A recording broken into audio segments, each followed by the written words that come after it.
This is Autoline Daily, the show dedicated to enthusiasts of the global automotive industry. UAW President Shawn Fain is a quote-unquote election denier.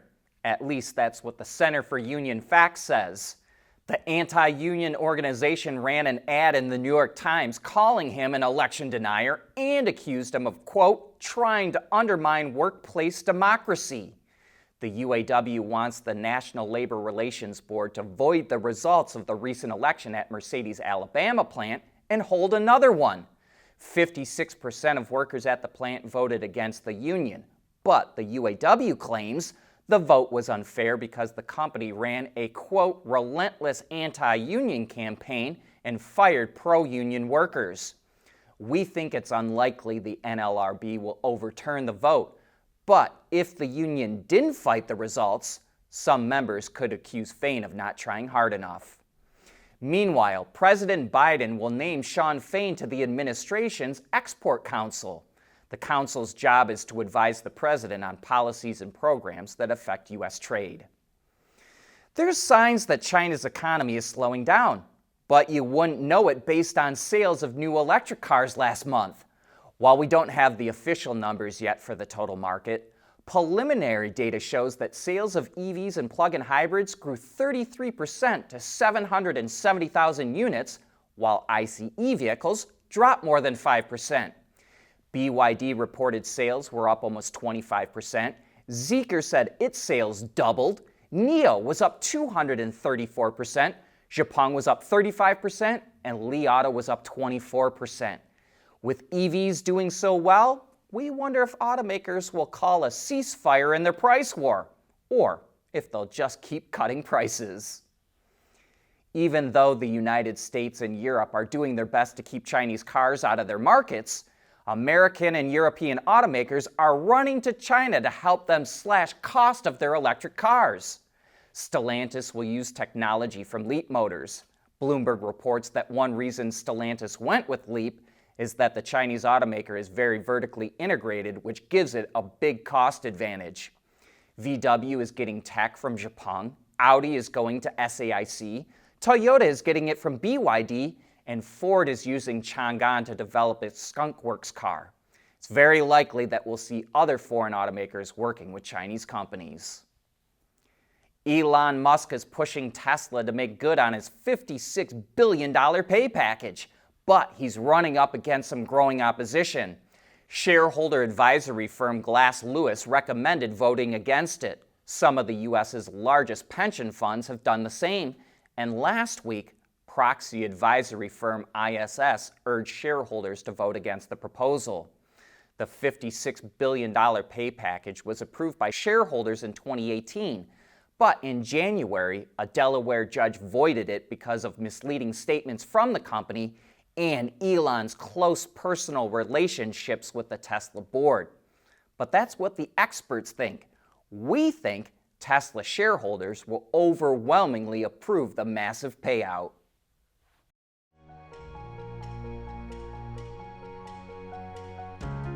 Michigan is leading the charge in mobility and innovation, and I can't think of a better state to be in.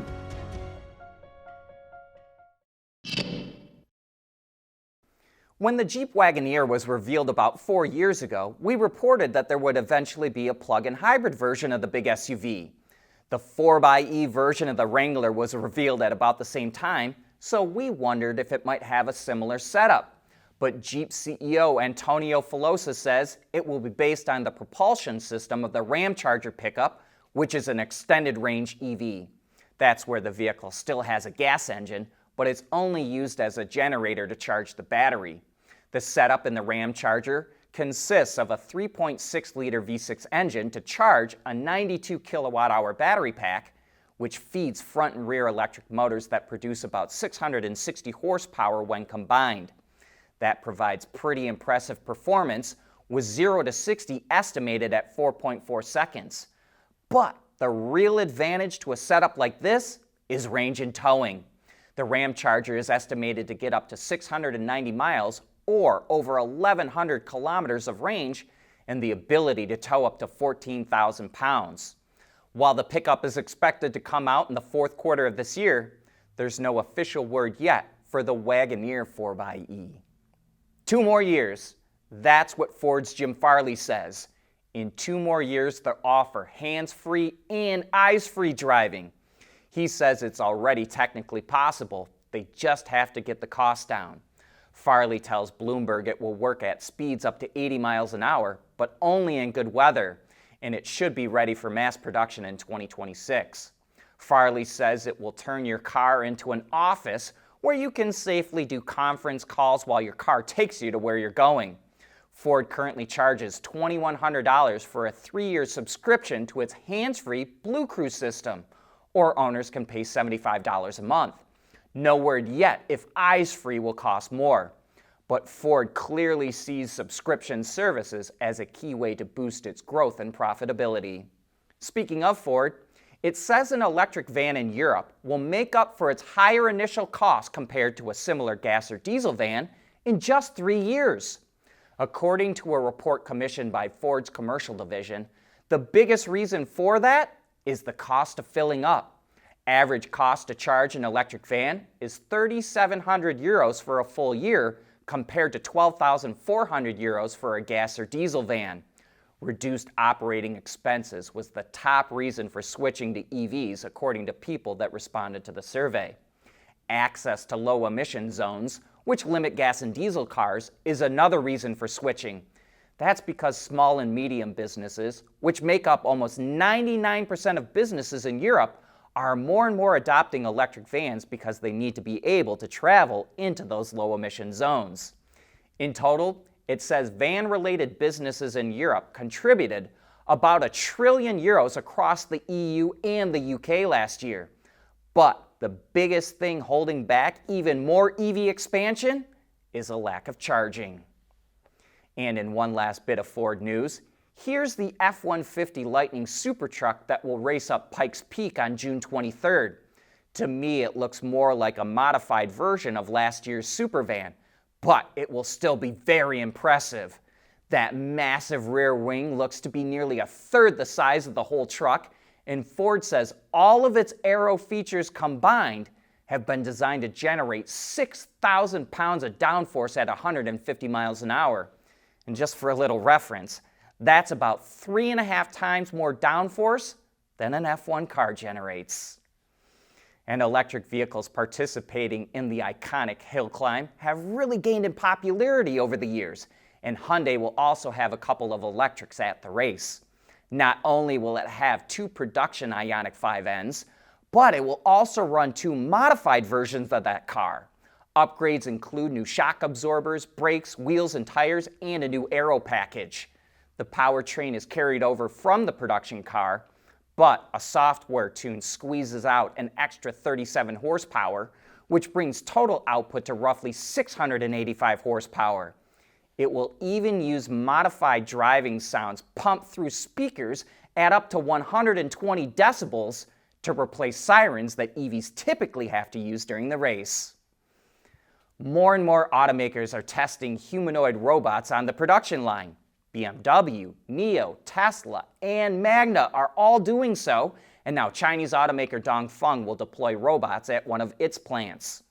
The automaker signed a deal with UBTech to use its Walker S humanoid robot for a number of tasks, including safety belt inspection, door lock testing, body quality checks, oil filling, and label application. The robots will also work with regular automated machinery to handle complex tasks in unmanned production. This is the exact same company and task that NIO is doing the tests with. But that brings us to the end of today's show. Thanks for making Autoline a part of your day.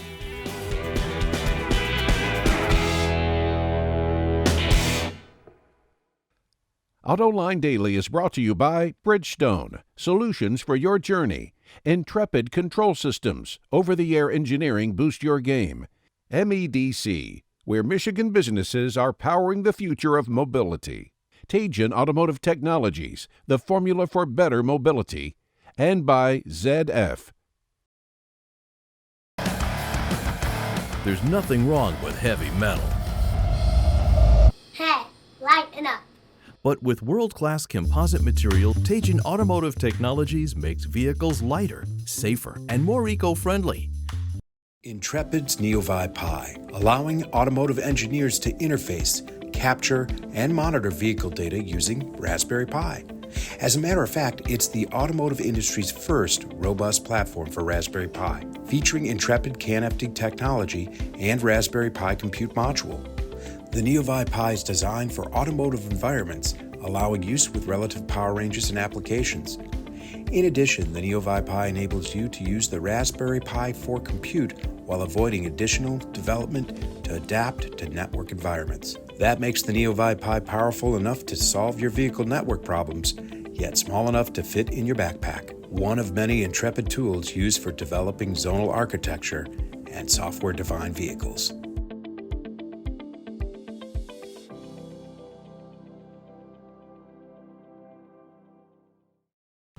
Keeping your heart racing in and out of the gym. That's what really matters. Bridgestone Potenza Sport AS tires with a 50,000-mile limited warranty.